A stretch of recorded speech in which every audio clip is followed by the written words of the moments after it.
I want to give a kind of straightforward lecture today because I'm very much aware that kind of rather in the kind of usual way where I have to kind of represent the larger whole of OMA. In this case, I can simply represent myself, and that of course simplifies the whole situation. So I'm giving you a lecture that consists of three parts, and the three parts represent what I'm doing.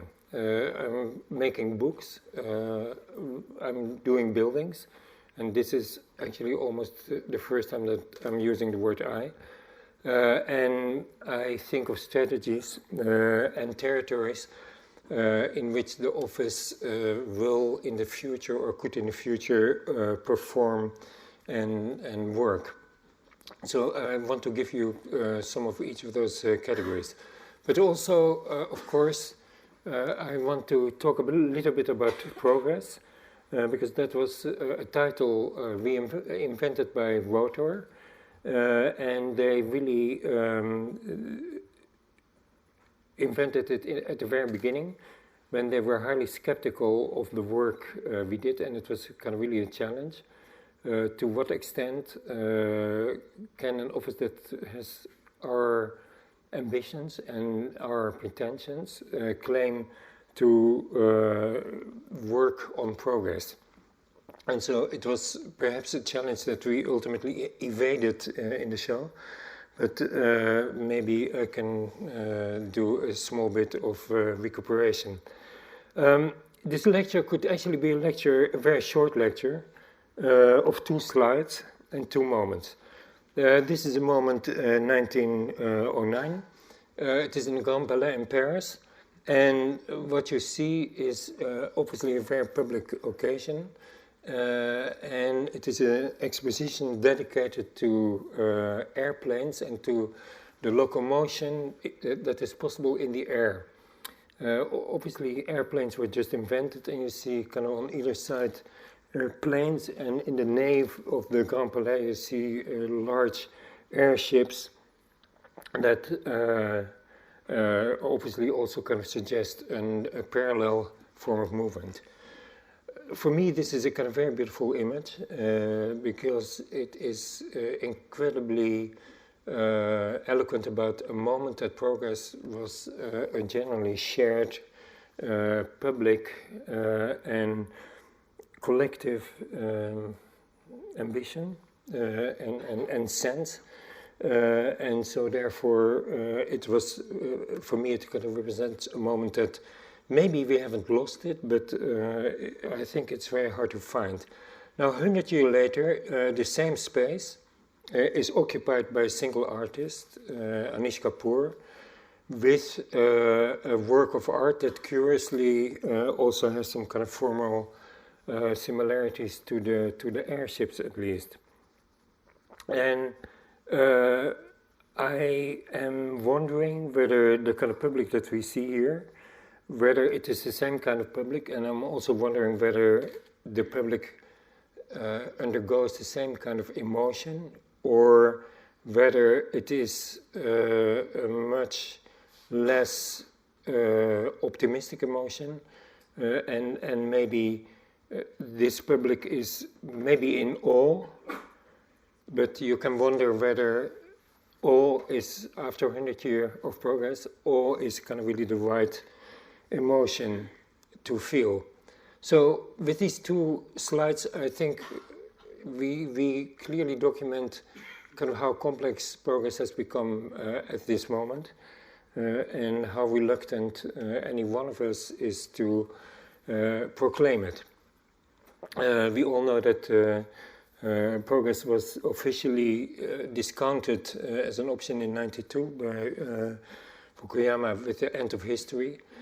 And that, I think, wrong-footed or put all of us in a very difficult position, because Progess has now become a kind of almost uncharted territory. There's no agreed sense of direction, there is no agreed sense of priorities, there is basically no agreed sense, and if we kind of read the papers, we also see that there is such a multiplicity of centers that the whole idea of kind of single driving force and direction is becoming very ambiguous. So it is in this territory that we operate as an office, and it is in this territory that I also try to navigate. And bookmaking for me is kind of an important part of that navigation, and I simply want to explain very briefly the raison d'être, the reason for our most recent book, which is a book that is based on interviews with the survivors of the metabolist movement in Japan. So as you can see here in this picture, we interviewed a number of fairly aged people, not only architects, also wives, children, partners, and bureaucrats, because we wanted to create a kind of collective image of a movement that when it was performing, and I would say it was performing between 1960 and 1990, was very vigorously operating on the expectation and the confidence that it worked, that it was progressive. It is number 2,530 on the Amazon bestseller list. So I urge you to raise it a few notches, because it's number 8 bestseller of architectural books, and just before is this Barbara Streisand and her relationship with design. So it would be really wonderful if we could exceed that. And now, basically, we of course wanted to understand the motivations of these people, and that is where our first surprise started, because they were not all progressive in the leftist sense of the word. This is Kiko Tuike, you see him here, and he surprises almost in the kind of first question and first sentence by declaring that he was utterly democratic. He was deeply resentful of America for having imposed democracy on Japan, and he still believed that the feudal system created a much larger fairness for all, and was therefore the template to look at society even so long after the war, and even by somebody whose architectural proposals were exceptionally forward-looking.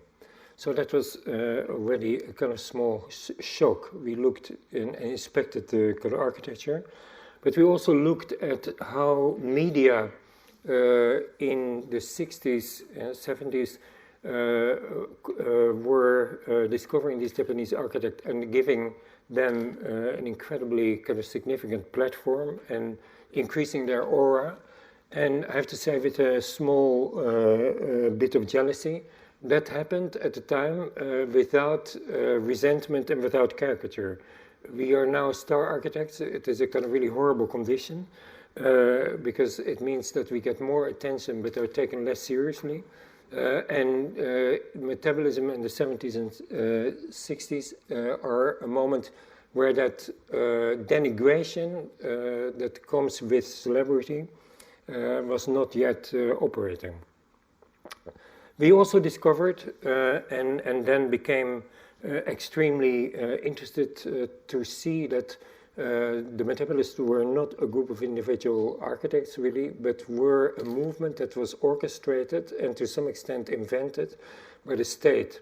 The Japanese state in 1960 needed to present to the world an avant-garde, a local avant-garde, a local branch of modernism, and the metabolists were that, and the metabolists were basically kind of put on a stage so that they could perform with the likes of American and European avant-gardes. And the role of the state is, of course, particularly fascinating in this. The state as a creative agent, I might add, very far, again, from the current situation, of course. The state as a puppeteer for a movement of architects, and the state also as orchestrating the public sector to invent for the whole of Japan a project that could deal with Japan's potentials, but also Japan's weaknesses. So, for all these reasons, this book became a very important effort because it reconstructs another kind of architecture, another kind of architectural climate, and in my eyes, the last moment that the kind of public sector and architecture were intimately connected, so that the architect could have the security that he was serving a larger purpose than the simple fantasy of either himself or a private client.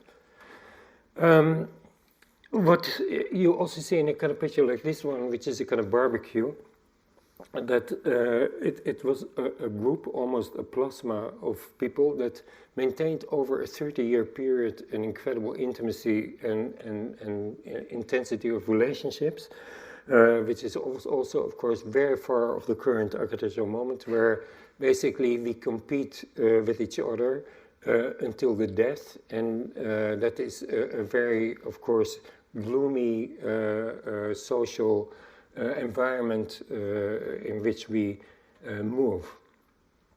I think that in these two images particularly, you see what has happened since. This is Kenzo Tang, a metabolist, thinking seriously about a project. This is the outcome. Very design by committee is ironically always a kind of bad thing, but this is the kind of design by committee that came out of this.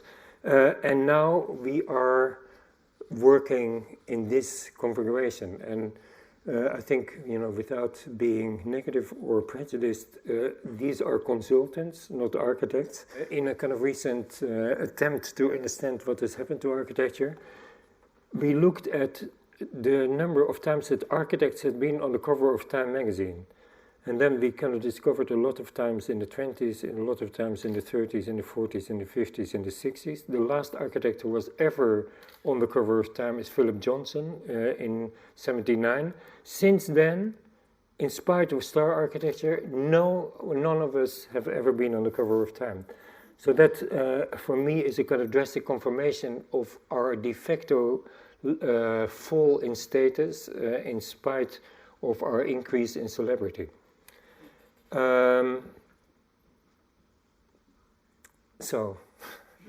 Current preoccupations. One of the things we do, we build. And I briefly will show you kind of 3 buildings we are doing, and also to kind of suggest that there was some kind of hint launched by my partners that I was little more than an editor. I actually want to slightly correct that impression and say that from time to time I take part in the kind of shaping of the buildings and the conception of the buildings, such as this one. This is CCTV, started in 2002 as a project. A lot of labor went into it before it was kind of accepted. The launch of the building, and now the building almost as a kind of finished object, which will be occupied early in the next year. You see it here.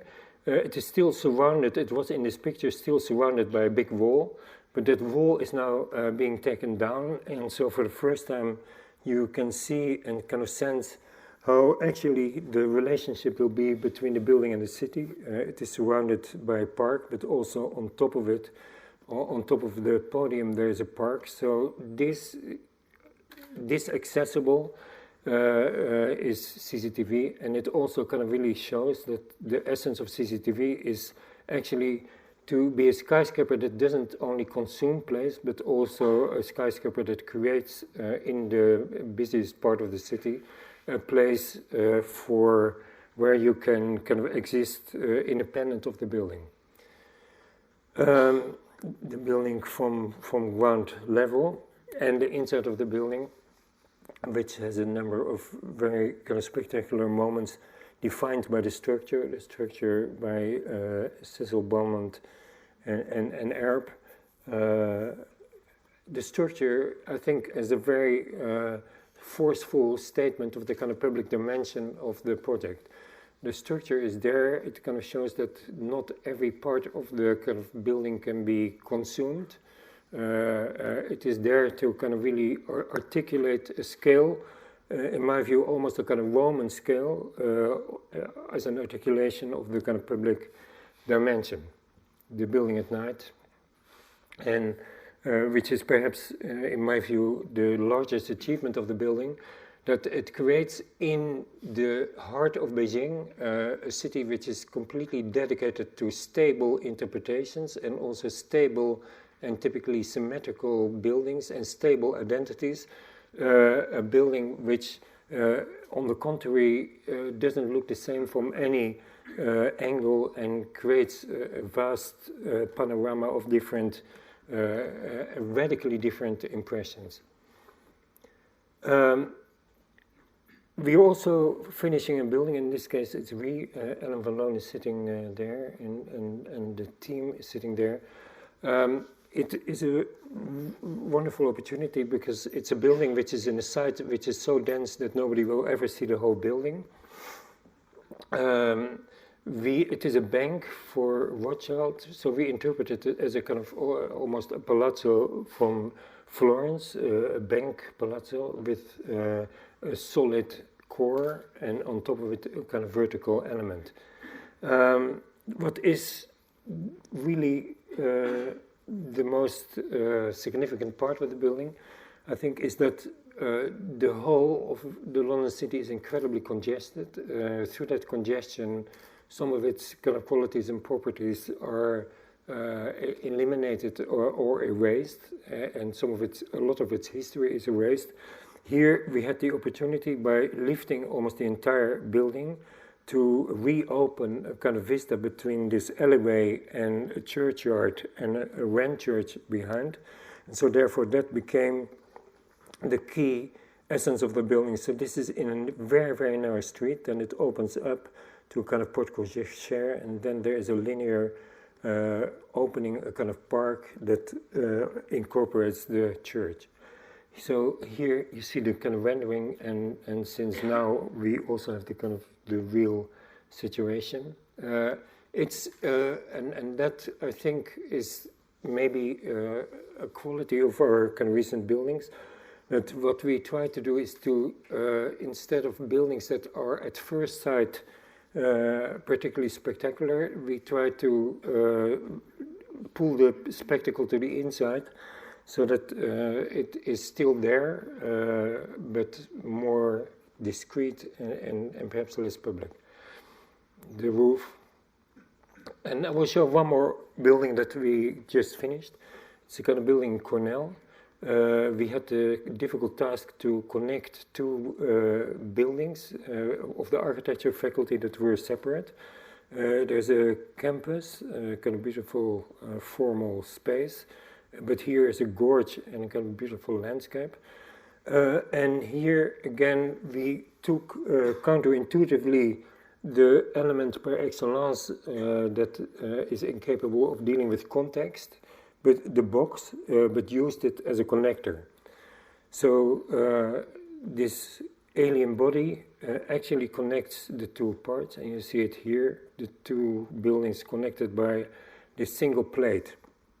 But then underneath the plate there's a hill, and underneath the hill there's a dome, and on the hill there's an auditorium that actually is kind of partly, that is completely independent and therefore exposed to daylight. So this is the sandwich of different spatial experiences that for a School of Architecture also seemed an important so-called lesson. So the box, the architecture is at this moment completely terrorized by the kind of apparent obligation to create landmarks, icons, etc., etc. This is a kind of anti-icon, a box so wide that it kind of emerges on the two sides of a building, and that basically you disbelieve what you're seeing. The plate, the auditorium on the hill underneath the plate with glass so that you can look out and daylight.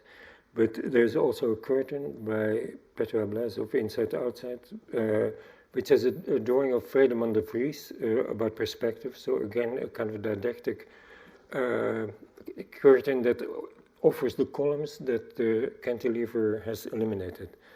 And then underneath, a kind of single point where all these layers are connected, the dome and the different kind of ideologies of architecture in a single building. Now, I want to kind of shift to, I talked about books, I talked about building. I now want to kind of visit a number of territories.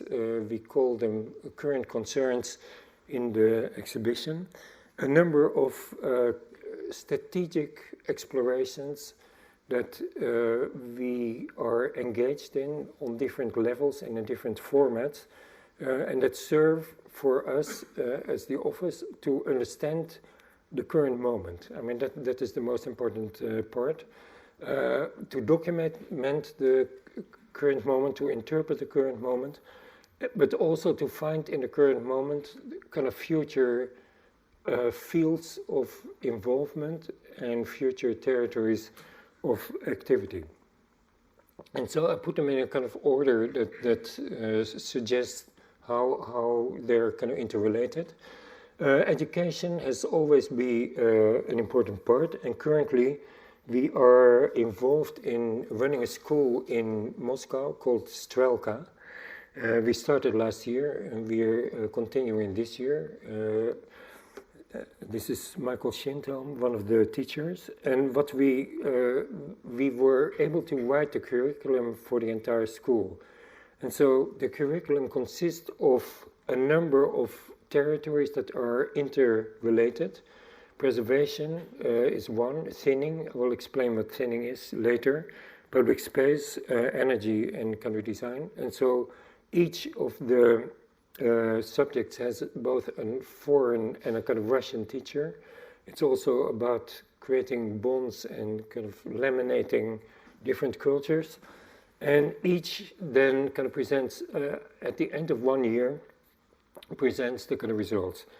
What is fascinating for me and why I think the school is for me an interesting prototype is that I think that the model that we currently have, where when you're kind of 18, 20, you receive, if you're lucky, a package of 4 years of education, and then the rest of your life you're kind of digesting that education, is going to be untenable because so much of our knowledge is changing in a speed which is much faster than that kind of model suggests. So I think that what we are trying to do here is to develop a prototype of a 1 year education based on research on a subject that you can choose, but it's not an individual subject, that creates the possibility to, during your life, whether you're 30, 40, 50 or 60, you can kind of engage with and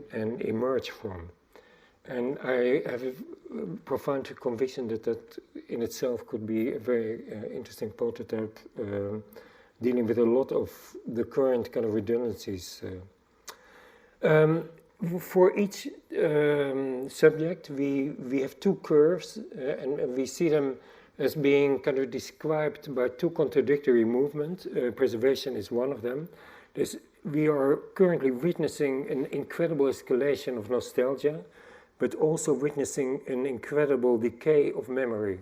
And so basically each of these subjects is kind of submitted to wrenching forces that are contradictory. And so we're looking, in the heart of this contradiction, what the kind of results might be. So that is our work in education. Thinning, I promised that I would kind of talk about it later.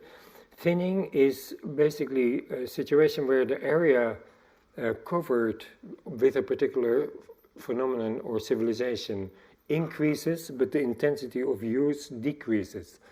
And I think that you can look at it literally, but you can also look at it kind of metaphorically, that it's a very typical phenomenon of the current moment, but we'll talk about it later.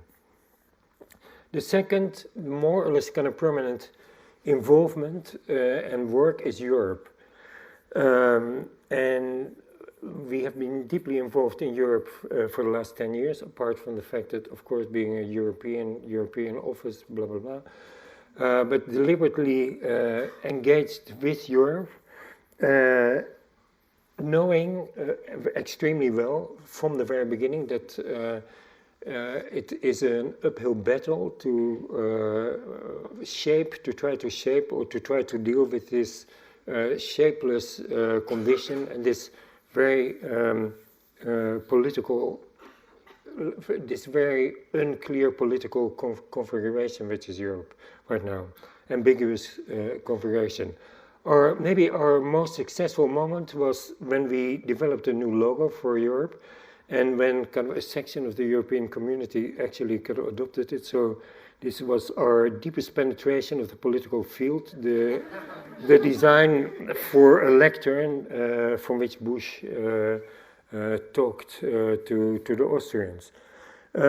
Since then, the kind of situation for Europe, of course, is kind of much more difficult, and we have basically been able, or I have been able to follow this difficulty to some extent from the inside, because in the last 2 years I was part of a group of wise people that advised the European Union about its priorities for the year 2030.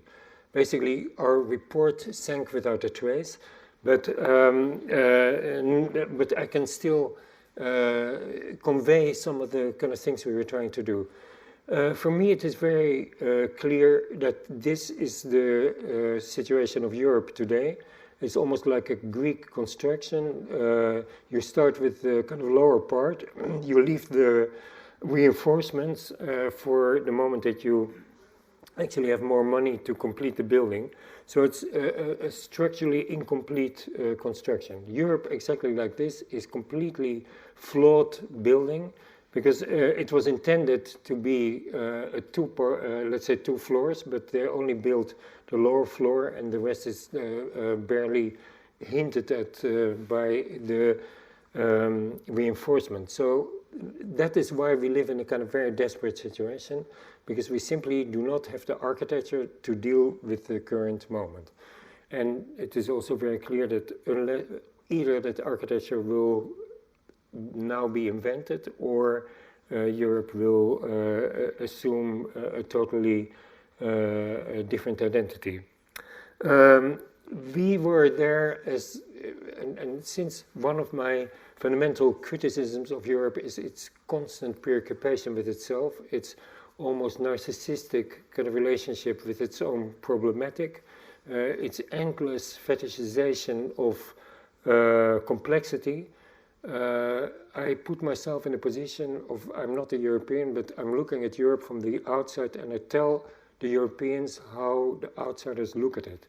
So the first thing I said is, Europe for the outsider is arrogant, moralistic fingers, and that has to end. And kind of in that sense, the current crisis is an excellent antidote to these fingers, because we went from fingers to begging kind of in only 1 year. Yeah? There is also an almost unspoken arrogance in Europe's day-to-day behavior. This is the kind of G20 visiting the Queen. But G20 is actually, if you take all the Europeans out, it's a crazy situation where there is a number of significant people, but then Europe is distributed across more than 12 other people. So basically, one thing that we proposed is that the group could be much more efficient with a kind of single European representing it. And that is, and what was another kind of very serious comment, and not only a comment but also a decision. This is the kind of number of Chinese, this is where Chinese students study when they go abroad. About half to America, but we were surprised to discover that an equal half goes studies in Europe. So it's kind of basically 50-50.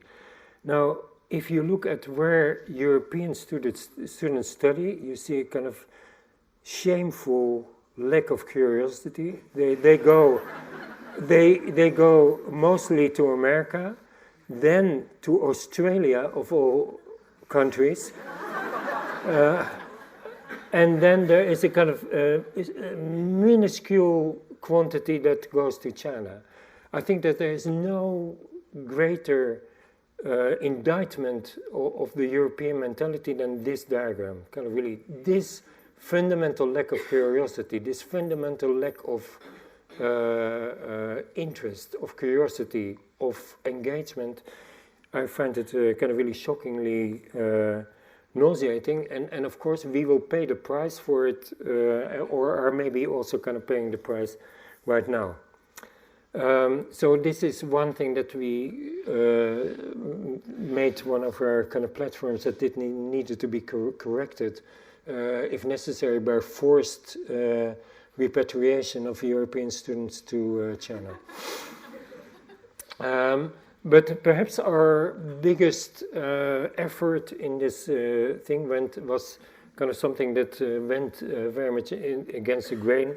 In the end, we were able to make a recommendation that the engagement with Turkey and the negotiation with Turkey should be continued, because it is an unspoken kind of awareness that actually Europe doesn't kind of really pretend that it is interested in having Turkey, but actually doesn't really want to.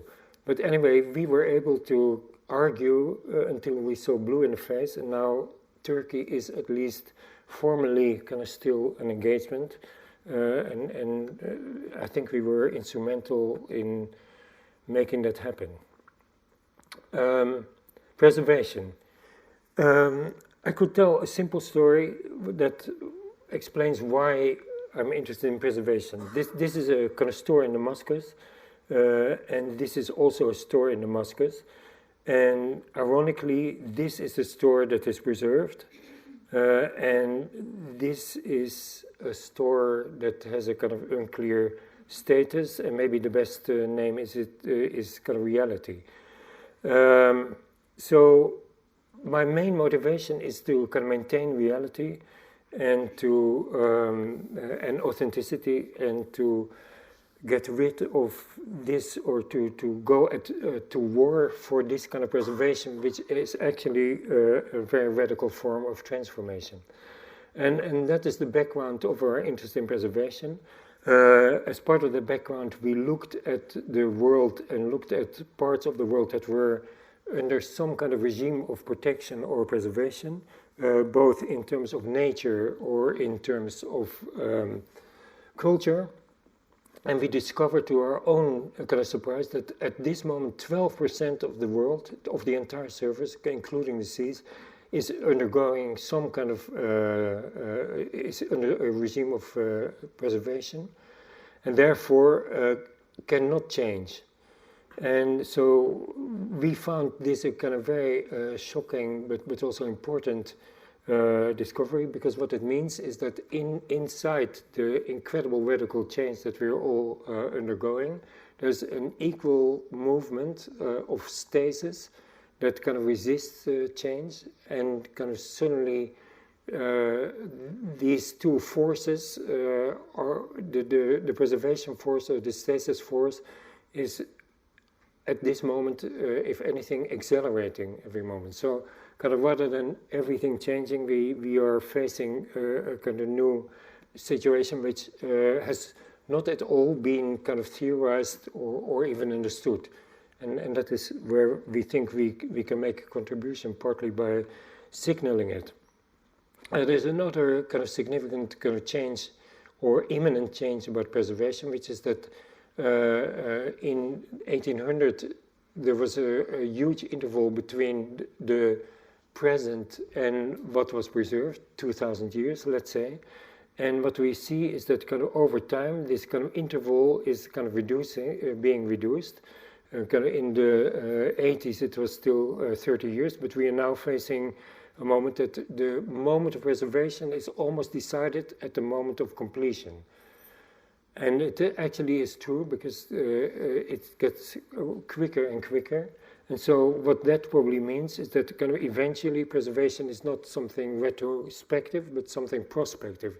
You have to decide before you build it whether it will be preserved. And it's kind of probably going to be true that basically in the future you have to assess before what the time frame of your building is going to be and what kind of investment you make to make it last, or what investment you withhold in anticipation of imminent disappearance.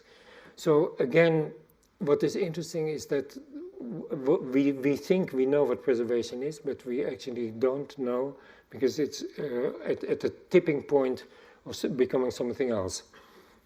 Then, and this is perhaps the kind of more shocking one, I haven't spoken about the market economy as I typically do, but it's maybe a bit boring, but except in this case, if this is the behavior of Wall Street, then we see that the increase in preservation sites, World Heritage sites, all follow exactly the kind of the escalation of Wall Street. And therefore, where we previously thought that perhaps preservation was the kind of anti-capitalist kind of world, it actually is the capitalist world by other means. And therefore, we come to a kind of situation that kind of preservation is not the opposite of development, but in many ways is development. And for that reason, I think the two stores are very significant, because the preserved store is, of course, the developed store. So one other important thing I'm trying to do is to question and change the parameters and the criteria for preservation, because this is Beijing, this is the areas that are preserved, and it could stand for basically every single city. What you preserve is old, and what you preserve is beautiful, and what you preserve is important. But I think that that is a very pernicious limitation, because what I think should be crucial for preservation is that you also preserve what is normal, what is ugly, what is awkward, and what is absurd. And so for that reason, there is a kind of continuous work on the criteria. For instance, in Beijing, there was a period with a mayor that can basically everything could be modern as long as it has a Chinese roof. Ridiculous, yes, but I think very significant as an episode in the modernization of China. So I would say, please keep it so that you, when you kind of visit China later, you can understand the different layers and the different periods a city went through. Same is true of political spaces or spaces where important events took place. They are all kind of disappearing. And this is not only Chinese, it's the same. For instance, the Berlin Wall has also disappeared, even though I think it was the most important political monument for a situation for the Cold War. So it's happening everywhere. Inconvenient things disappear. So here, a number of kind of prototypes of alternative preservations that we are working on. Again, not only in China, but for instance, you could take a wedge of preservation so that all the layers of a city, eventually one section will be preserved. You can create a kind of barcode of preservation. You can create a point grid of preservation, where, for instance, whatever is in a kind of particular area, you keep it. The rest of the city can change and evolve, but so that there's always a kind of record, and then kind of after a while you can shift the grid so that it becomes a continuous kind of adaptation.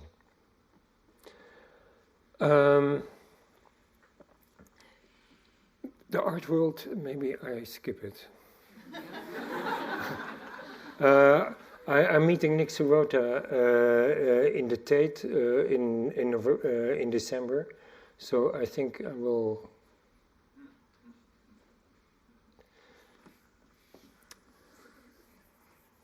So, megacity.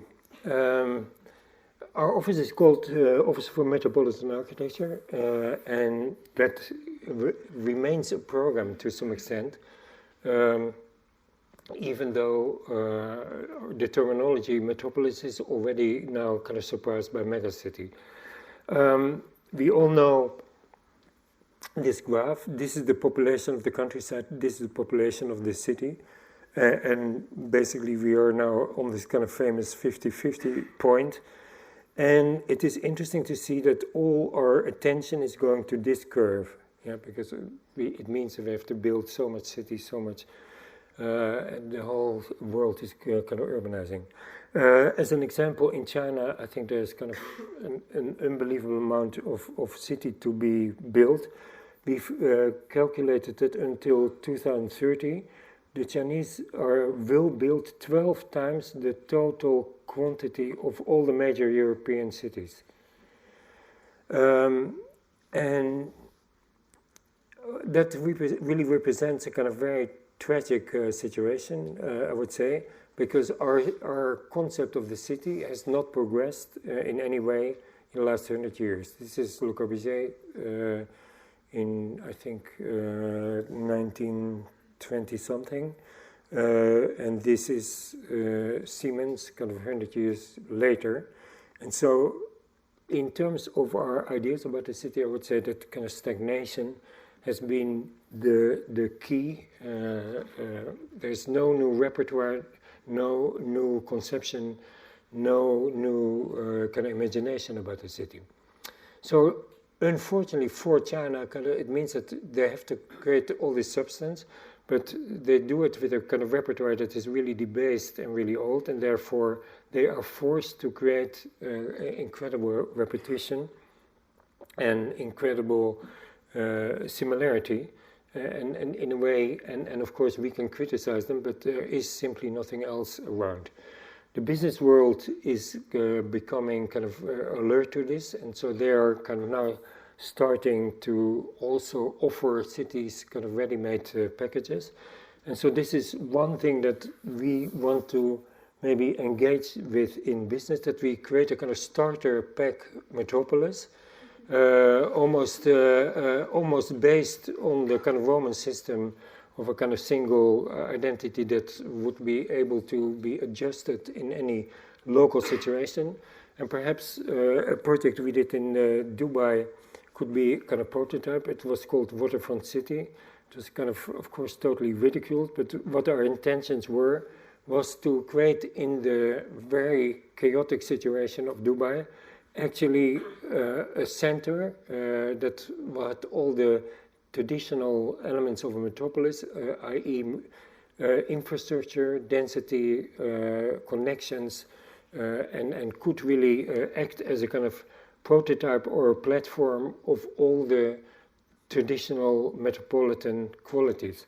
And we think that this could be an interesting prototype, so that rather than bemoan the similarity, we create a kind of identity, repetitive identity, around which, of course, then real difference can occur.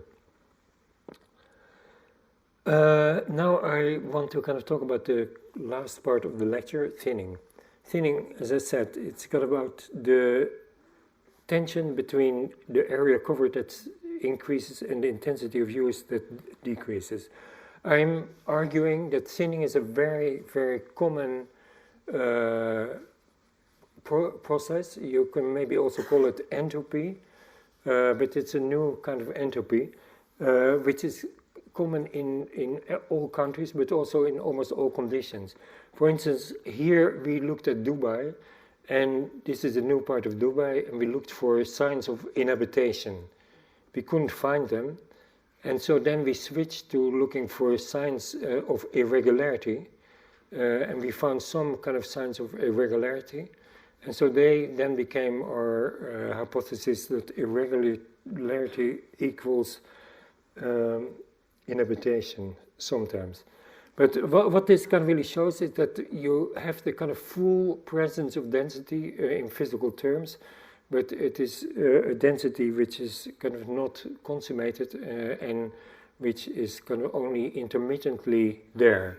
And I would say that that is happening not only in our cities, but also in the countryside, and that the two are kind of mysteriously interconnected. Thinning happens a lot, of course, in Russia, and that is why Russia is such a kind of interesting country to study at this moment, because under communism, kind of enormous parts of Siberia were actually settled by urbanism, by cities very often dedicated to a kind of single form or single program, like science, mathematics, space travel. But after the collapse of communism, all those cities have become kind of much more fragile and in certain cases completely abandoned. This is a kind of really dramatic illustration of thinning. This is the network of Aeroflot in '87. It connected something like hundreds of cities. And this is the network 30 years later, so only 30. So that is a kind of unbelievably drastic kind of phenomenon that, you know, a country was accessible, 30 years later it's no longer accessible. So what it actually means is that basically many sections of the country are simply abandoned to their own fate. Here we have a kind of fantastic illustration of thinning. These are the former inhabitants of a kind of communist city that has kind of become a ruin, and they kind of meet once a year on a kind of pilgrimage back to their former inhabitation, kind of from their current accommodation in Moscow or Petersburg. So that is, you know, thinning at its most kind of pathetic, perhaps. Now, we think that it's only happening in extreme cases, but I think it also happens in, for instance, a country like Switzerland. This is Celerina, a little village near St. Moritz, where, for personal reasons, I spent a lot of time, and where I was able for over 20 years to kind of witness the kind of transformation and evolution of that city. And so, basically, the main observation would be that this village became completely depopulated, but at the same time, the city expands incredibly. And so you have a kind of very paradoxical situation that it's at the same time depopulated and expands. And obviously it expands with people that kind of want to live in a village, but they don't live there kind of very often. And so you see the consequences of that expansion. This is the typical house in the village, and this is now a typical house in the village. It's a barn, it's preserved. There are rules that you have to kind of maintain some of the paraphernalia of a barn, i.e. the wooden slats. But if you look between the wooden slats, you see kind of minimalist interior with an exceptional amount of cushions.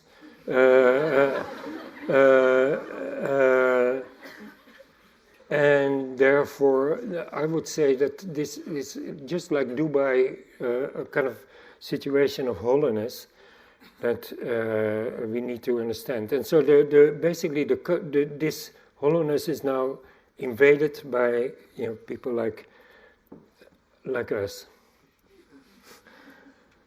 So what I think is very surprising is that kind of these two graphs, our attention has gone to this one kind of mostly, but that it's ignoring this one, which may be actually more radical in terms of its consequences and more interesting in terms of the phenomena it spawns. And so for that reason, and it's kind of partly a personal interest, but also I think a conviction that very soon an office like ours will have to work and will have to be able to imagine what this kind of environment means. So our obsession has been, and this is a diagram by Doxiadis of the kind of ultimate urbanization of the world, and therefore this has been the ignored part, the territory abandoned to enable that urbanization. Here again, these are the cities, but this is the territory minus the cities that is kind of not really thought of and not really considered. Here again, kind of dramatic kind of pictures, the Russian countryside in 1915. This is the Swiss countryside in 2010, and what it means is women from Thailand and Cambodia that maintain the houses, walk with the kids and also the pets, and that therefore simply maintain this fiction of Swissness. The country is depopulated, and that means that to maintain it is becoming a kind of very deeply technical question. It looks natural, but it's actually increasingly technical, and that technical work is executed by guest workers, foreign workers. The tractor driver here was from Sri Lanka, and therefore, and this is the text, basically what the countryside is offering now already is a kind of toxic mix of genetic experiments, science, industrial strength, nostalgia, seasonal immigration, territorial buying sprees, massive subsidies, incidental inhabitation, tax incentives, investment, political turmoil, etc., etc., and maybe finally a class warfare. So I've just collected a number of territories or evidences of this phenomena. First of all, a fantastic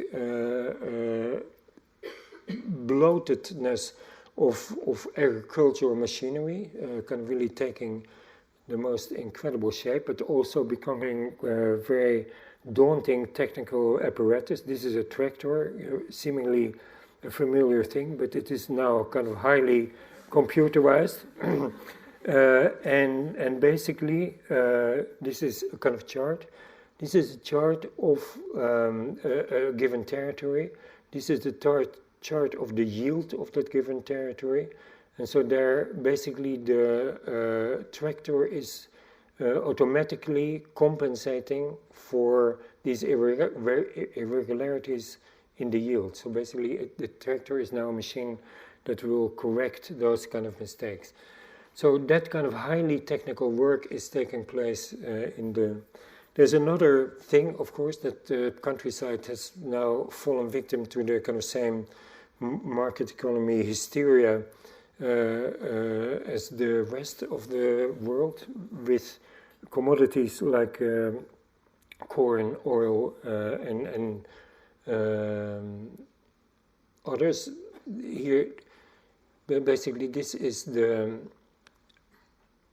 global production, and this is the incredible increase since 2002 of basically agricultural products traded in the stock market. So what we can expect also for the countryside is that the turmoil that we have in our cities will also happen there. And there is, of course, an incredible unspoken transformation going on with genetic manipulation. And the genetic manipulation is one thing, but of course the most serious part of the genetic situation is that basically new species are created that perform only for one season and that do not survive. So that kind of farmers are kind of forced to buy new stuff every season. So it's copyrighted to self-destruct. And therefore it's only partly about bigger yields, but in essence it's a kind of about bigger profits, bigger scale. We have this kind of, and we also have this kind of phobia. This is Heidegger, maybe a weird person to quote, and this is Bill Gates. Already announcing a kind of imminent merger of genetic manipulated agriculture and organic as a new hybrid. So this is our future. The same is true for animals. I defy anyone to kind of write a caption for this picture. I would say it's a kind of Indian worker in a kind of vigorous part of the Indian economy, but actually it's an Indian farmer milking cows in Italy. Here, mechanization is very far advanced, much farther than we know, to the extent that kind of... It's really funny that people laugh with this image, because I think it's really the most repulsive image. And what I think is also why I think agriculture is so interesting is that kind of perhaps it is the one area where global warming will have, for some sections, a kind of disastrous effect, but for other parts, an unbelievably positive effect. Africa and India, disasters, but for Europe and particularly for Russia, it will have an incredibly drastic effect of making enormous agricultural territories suddenly useful and viable. So this is the...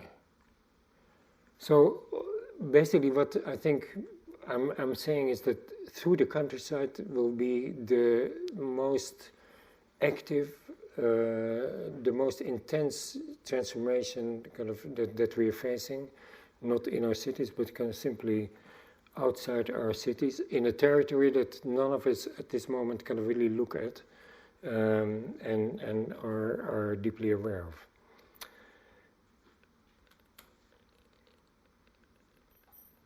Thank you.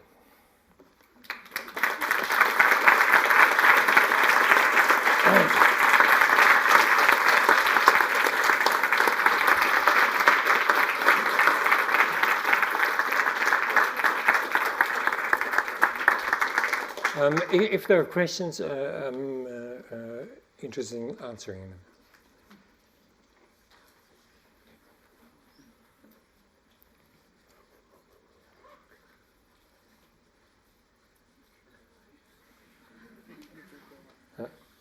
No? Yes?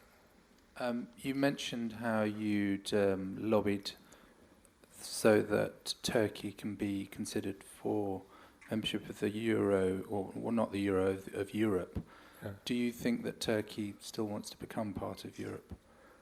What was it? Do I think that? Do you think that Turkey still wants to? No, absolutely not. I mean, I have a huge kind of sympathy for Turkey, and I think that I'm extremely embarrassed by the European kind of position, and so I think that Turkey, in the meantime, has been extremely ingenious in kind of finding all kinds of associations. I think they're at this moment in a very politically interesting situation that they can determine kind of many outcomes in the Middle East. They have interesting connections with Qatar and other countries that could have an effect, for instance, on kind of Syria. So I don't necessarily think that they still want to, but I would want it at least to not be ashamed that we let them, that we refuse them. And I still think it would be wonderful if they were a part of it. Yeah, I have a question. You're talking about countryside and city, but isn't there also the combination of the two, where the people of the city go to the countryside and therefore parts of the city are empty as well? So is there also part of your study this cross migration? That's what I was suggesting, that kind of it's all testifies to a kind of less loyal form of inhabitation and a kind of less permanent and more provisional kind of form of inhabitation. And so that, I mean, the whole point is that there is a connection, but that we only look at this one line and not at the other line. Hello, I've got two questions actually. First of all, could you just give us a quick synopsis, no matter how brief, about what you were going to say about the art world? And secondly, you picked the two shops in Damascus as your examples or models for preservation. Just wondering, considering what's happening now politically in Syria, how do you see the role architects would maybe in future, in retrospect, play in this whole process?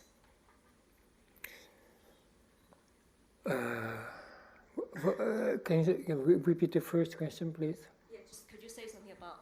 Oh, yeah, the good, art world. because you skipped over that whole art world chapter. Yeah, I mean, I didn't kind of really want to do it now because it's a kind of complicated kind of argument. It's also kind of related to preservation, and it's there are two things going on. Kind of basically, the scale of museums is increasing astronomically, and that has been kind of initially, I think, simply being part of the kind of Wall Street euphoria that MoMA expanded, kind of Whitney expanded, you know, every expanded in the same way the Guggenheim expanded. That's one thing. But in addition to that, or kind of superimposed on top of that, there is now a kind of scale of museum being conceived that is not really expansion, but kind of out from scratch, so to speak. That is in topological terms almost unimaginable, and that in topological terms can no longer be called a museum. And so we are kind of really witnessing the growth of the museum to the scale of a city almost, so that you don't deal with it through architecture, but that you have to deal with it through urbanism. And that becomes in itself perhaps a very kind of interesting form of new museum that could not be based on a kind of single institution, but maybe then it also becomes a kind of cluster of different institutions, kind of perhaps not entirely public, but also private and public. So that's kind of a phenomenon that could have an interesting dimension.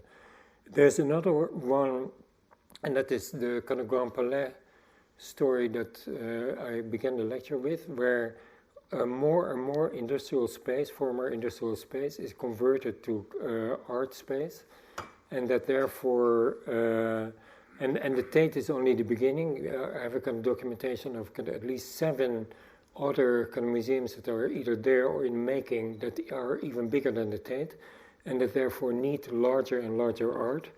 And therefore, I was kind of simply looking at the scale, the explosion of scale of art, and with which themes art can still hope to fill those spaces.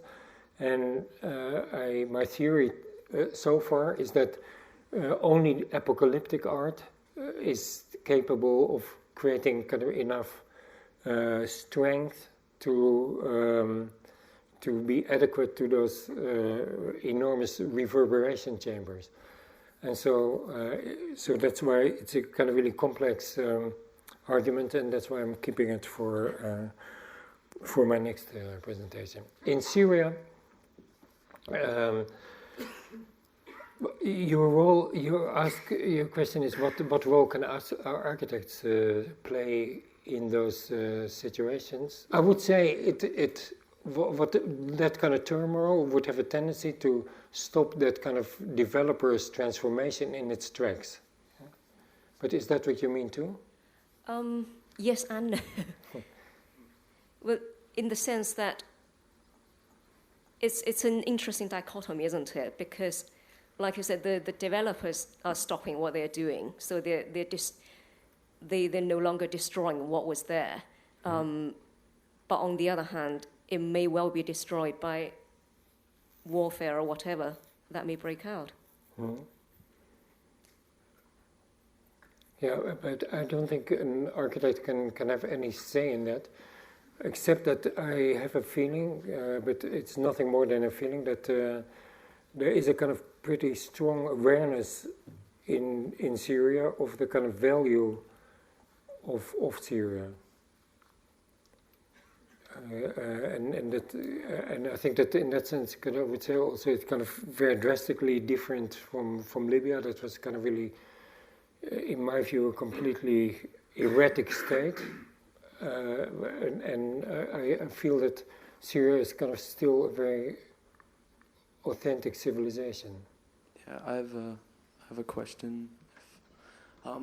You work across the whole world, really internationally, and I just had perhaps it's a more personal question, whether you yourself have a kind of one city or one particular country which you call your home, or personally. Well, I live in Holland, and our main office is in Holland, so I guess, and I think I would say that's my home.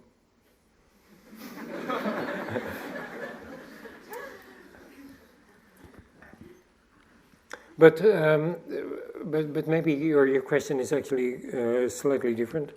My interest in the metabolism was also given by the fact that I think that at this point it is almost a meaningless statement to say that I'm a Dutch architect or that Jean Nouvel is a French architect, but still in the case of Japanese architects it remains meaningful and in a way visible that they're Japanese architects. And I was kind of really interested to identify why that was and why they still had this intense connection with their own country and why the adjective is still significant in their case. Did you find an answer? Yeah, I found some answers. I think that what was very interesting to me is to discover that Kenzo Tanga was kind of really at the beginning of the metabolist, and who was their mentor and who I think educated them, and to some extent I think that the whole group was a kind of figment of his imagination. He started in the war. He studied before the war but became an architect in the war, and therefore participated in architecture of the kind of imperial regime. And I think what we discovered, and what is also described in the book, is that he very cleverly kind of insisted in every case, in every modern part of his work, that there was also a fundamentally traditional element. So he never presented it as kind of radically new, but always kind of referred to either Katsura Palace or other palaces. So there was always, at least in the kind of rhetoric, a connection. And I think if you listen to Izaki, if you listen to Ito, if you listen, that tradition of maintaining food in both camps is kind of probably partly authentic, partly rhetorical, but I think that does at least explain part of why this is the case. And then there's another, I think there's another thing that Japan, if you look around it, I think has a very interesting relationship with globalization. On the one hand, an incredible complete participation, but on the other hand, a very small surrender of its initial qualities.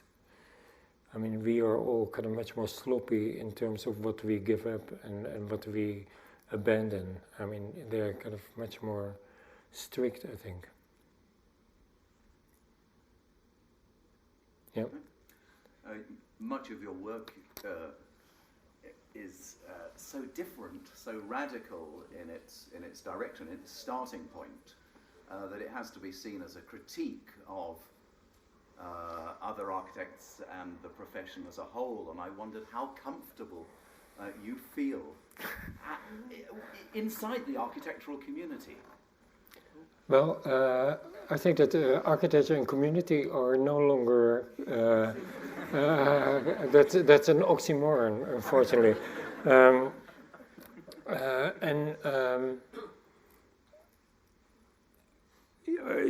I think the simple fact is that I had a different profession before, and I still feel very close to that kind of profession.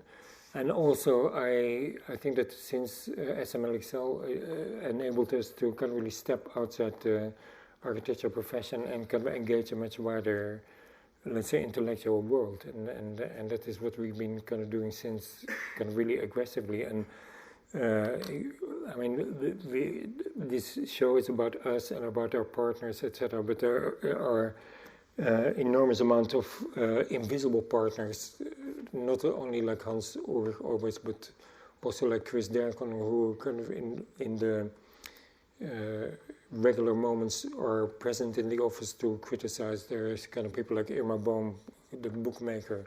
So we work with a kind of much wider circle of connections, plus engineers, etc. So I think that we are very deliberate in engaging all those relationships.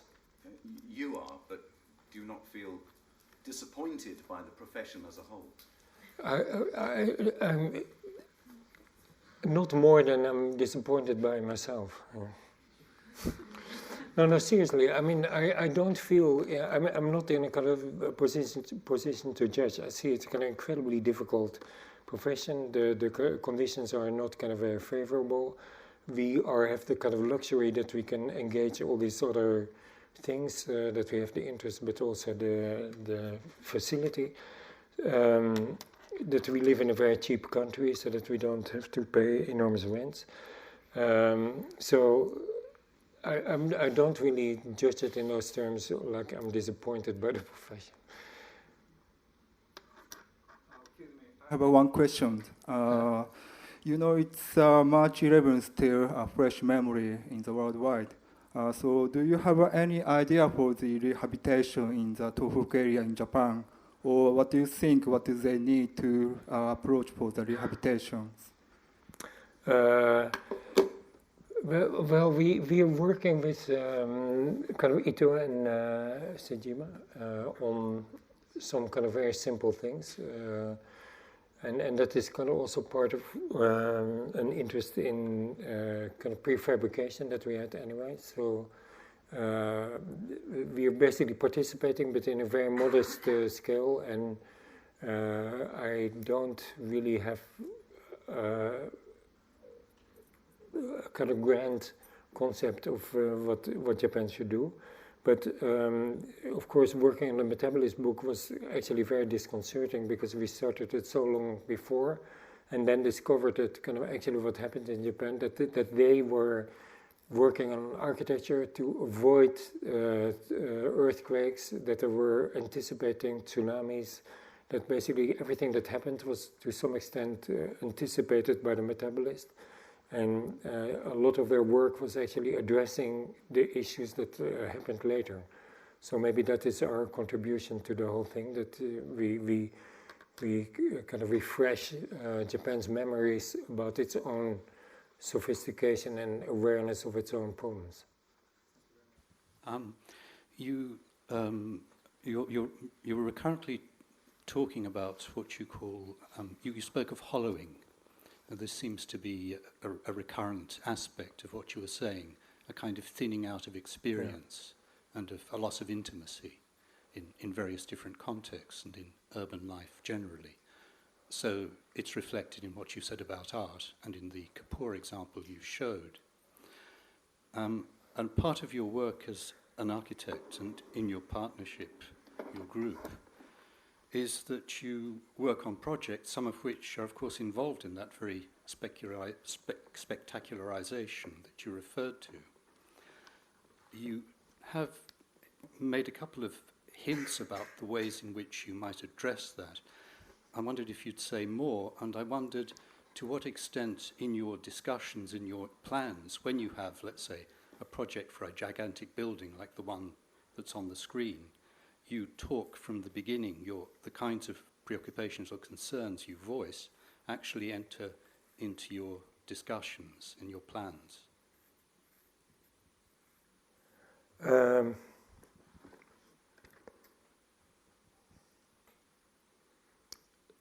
Are you really asking whether, let's say, the full range of issues that we I'll give an that we example. intimately have, whether we are able to? No. I meant the. Well, let me give you an example. You were pointing to recurrent effects of scale, our experience of huge scale or of loss of intimacy or of contact with something. All art has to be huge to have any kind of effect. The enormous size of the industrial scaled art buildings. Well, the huge upscaled urban environment, huge buildings entail that. One of the buildings you spoke about, the building for Rothschild, you said, if I remember rightly, I wanted to put the spectacle inside. Was that, for example, a way of addressing this problem? In other words, instead of having a kind of dehumanizing spectacularization, you somehow reduce or internalize the scale of it. It doesn't take it away, doesn't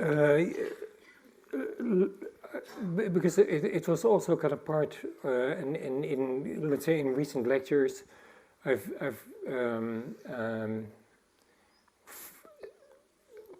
stepped or kept, let's say, 1 millimeter short of a kind of mea culpa about extravagant shapes.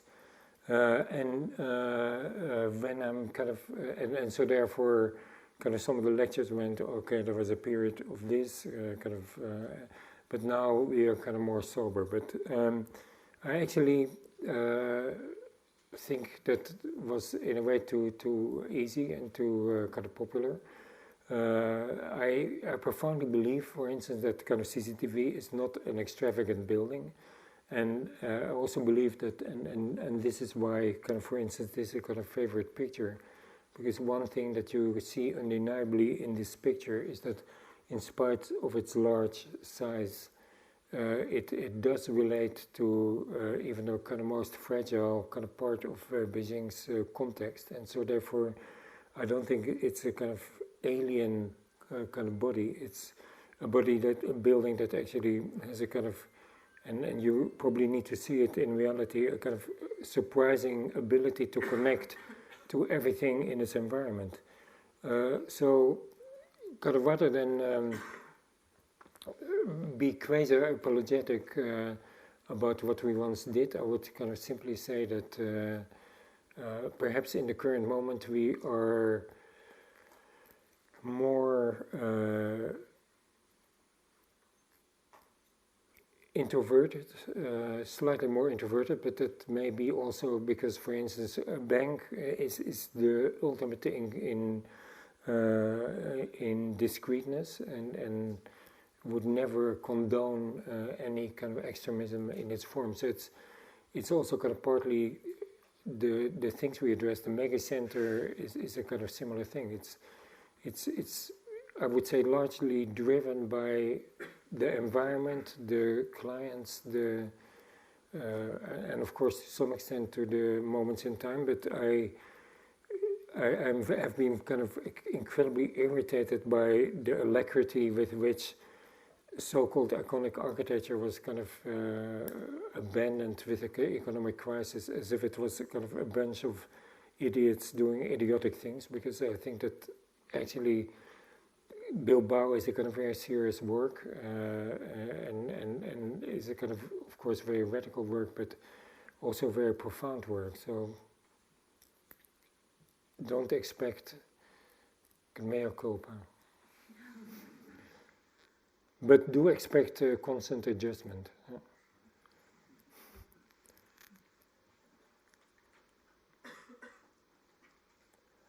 Okay, thank you.